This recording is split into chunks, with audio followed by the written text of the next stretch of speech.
It's got different adaptations to strength portions. Now, before I go deeper into that, let's finish on the power stuff. Your body only has one nervous system, right?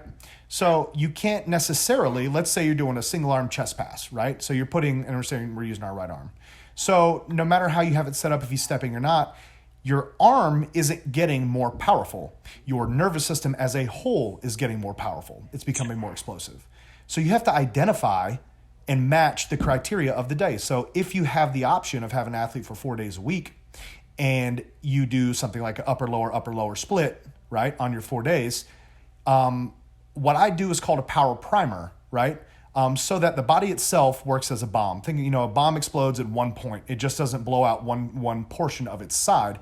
The same within that same breath, if you're doing a single arm chest pass for the upper body is, yes, becoming more explosive because that is the exercise that you're doing. That's what you're asking the body to do. But the nervous system doesn't know if you're throwing a ball or kicking a ball or doing a jump. The nervous system itself acts as its own entity to become more explosive for the activity. I sometimes hate the word explosive, but it's an easy term. So to develop true power, there's certain protocols you have to follow. We're a slave to the research here. So bar velocity is everything. You already touched on that. It's beautiful. Bar velocity has to be at about, and I developed a friend of mine who's a brilliant guy. He's worked for Cal Dietz. He's worked at LSU. He's worked a lot of places. He actually replaced me at my old facility. We developed something called watt-based training so we can track. It delves completely with Kaiser equipment. Have you ever been on any Kaiser equipment? I have not. It essentially gives you a real-time live watt output, and watt being a measure of force. So we're measuring power quantitatively.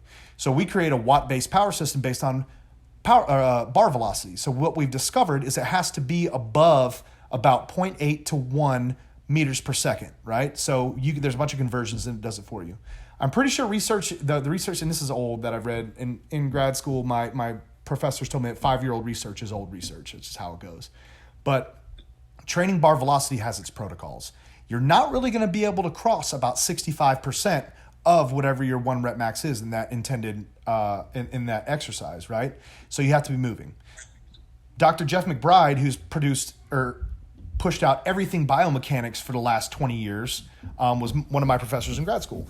And he told me something I've never forgot. Now, this is where you can get anecdotal evidence to kind of manipulate the athletes depending on age, because younger athletes are more resilient, okay? So he said that, and I've never forgot this, power doesn't exist past 5 reps, right? The nervous system's shot. And it's funny because people, like these athletes that I've worked with, I worked with a 6'8", 250-pound javelin thrower, number 1 in the nation, right? I can't say his name legally, but that gives you an idea. He also had a 40-inch vertical coming into me, so that tells you what kind of athlete he is. He would be so mad because he's a grinder, man. He's the hardest worker, most diligent, disciplined athlete, and you have to be to go to the Olympics, right? So you get an athlete in power training. 65% to most people is nothing. 65% and less, right? So post-activation potentiation is a big fancy word for tricking your muscle spindles to allow you to, or actually I think it's a nuclear bag chain, but you're firing a harder concentric force, okay? So that means that's why people always wonder why when you're power training you do squat and then box jump or whatever it may be, variation. So you get an athlete like this, the grinders like you touched on, working at 65% and then having to do 3 box jumps, right? So they're like, man, I'm not tired. The nervous system takes the longest time to recover. As a matter of fact, if you're working strength, it takes 8 minutes to fully replenish the creatine phosphagen system. 8 minutes. And if you're working that, you're sub 3 reps anyways. Taking athletes of high calibers, collegiate athletes, pro athletes, and the job for you as a strength coach, more than anything, is to protect them from themselves. So touching back on what you're talking about, bar velocity's got to be key. That means the weight's going to be light, right? That's how it goes. There's an inverse relationship between volume and intensity that is universal language of nature, if you will. It's how the body works. So sub 5 reps, sub 65%, and for it to be a true plyometric, it has to be 30% of the load. And most of the time, it's your body weight. You know what I mean?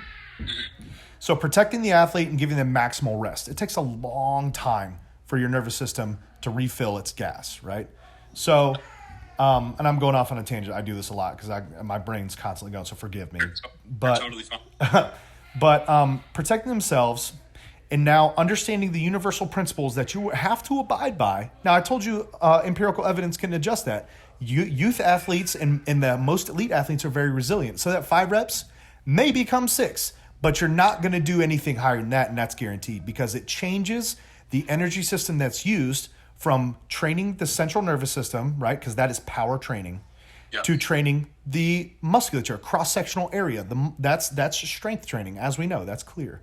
So let's boil all this back to your programming. We talked about how long it takes for your body to adapt to a stimulus. I've seen power increases in as little as 6 weeks, and I've seen strength increases in as little as 2 weeks. Now that deals with novice athletes, and as research highlights them as unconditioned or inexperienced, however you want to look at it.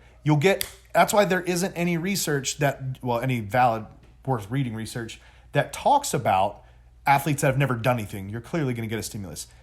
If you can get 1% in an elite level athlete, you are one of the best strength coaches in the world. It's very difficult to do. So let's go back to the bars we talked about. So all that, let's wrap it all together. This long-winded answer to tell you this. I know you said you're new to programming, so organizing your programming in thought. You don't have to understand triphasic or French contrast to make an impact in these athletes' lives. The cool part about great athletes is they're good at everything. They're going to adapt.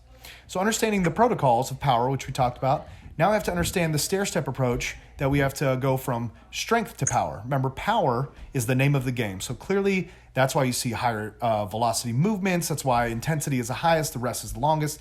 As you get closer to season, your on-field speed and agility work skyrockets. That's why you don't see it in the off-season. So if you draw a big X, and you know the top of the X on the left-hand side is going to be your intensity, your volume, and the other's intensity. If you follow that over a periodization cycle, you can't go wrong. Sets and reps. Boom, boom. Yeah. There you go. The higher the reps, the lower, sets and weight, or reps and weight, however you want to organize it. So as the reps are high, the intensity will be low. And keeping your bar graph in mind, right? Your strength is high in the off season, and depending on how much time you have, in a perfect world, you get a single sport athlete in the collegiate setting. They do everything you say. That doesn't happen often, I promise. So off season, that strength bar is high. It mimics that volume and intensity relationship, and then the power is low. Now, to touch back even further, when we talk about strength coaches doing the same thing the same day, they will get a little bit better, but drop those bars all the way down to this imaginary bar graph to, we'll call it 1 or something. Equivocally, they'll get 1 and the strength will outweigh the power because the body will have to change its energy system. Now, to get true power adaptation, you have to exist in a true power environment, right? So now we have to abide by those protocols, and you can't, sorry, I hate using the word can't because you can do anything, but the body will adapt very, very, very, very small to strength and power work simultaneously. Concurrent training shows that power development drops, strength training will increase, right? So and as your programs go along, you're following the volume and intensity inverse relationship. You're having the most work done in the off season as far as volume is concerned. As you're getting closer, just switch the bar graphs, right? So drop your strength work, increase your power work, right? But you have to exist in a true realm of power, and that is hard to equivocally and quantitatively identify unless you have a lot of colleges, and I bet TCU is awesome because I bet they got all the toys. But, take it even far back enough to Tendo units, you know what I mean? Like, you have to be able to measure it. If you can't prove it, then what are you doing is kind of my approach. That was a really long-winded answer. I love all of that. You're saying that power, because of the central nervous system demand, it needs to be placed separately from strength because strength is going to take over, basically saying. In a nutshell, yes. Not necessarily, because that's the world of research I just threw at you. That's easy to say because it's black and white. It's a control condition. Let's put it into a collegiate setting. Kids have school. Kids have stress from tests, cortisol, hormone releases skyrocketing. They don't sleep. They play Xbox all night. They're not eating. They come in fasted. So you have to adapt for that. Not only that, they have to work out between classes. So if you're lucky, you have 45 minutes with them, depending on what season you're in, you know. Yeah. In season training is 30 minutes of a couple power works and hurdle work and things like that. But you can do strength and power work together. I'm not saying you can't. Physically, you can do it right now. But your stimulus, don't forget what the main goal is the stimulus you're trying to provide. Now, depending on where they are in their season and where you're strategically applying that stimulus to get the adaptation, whether it be strength or power, is what you need to highlight. I just fall back on, you get more bang for your buck. Does it make more sense to do a little bit, to adapt a little kind of for both and inevitably tip the scales towards strength?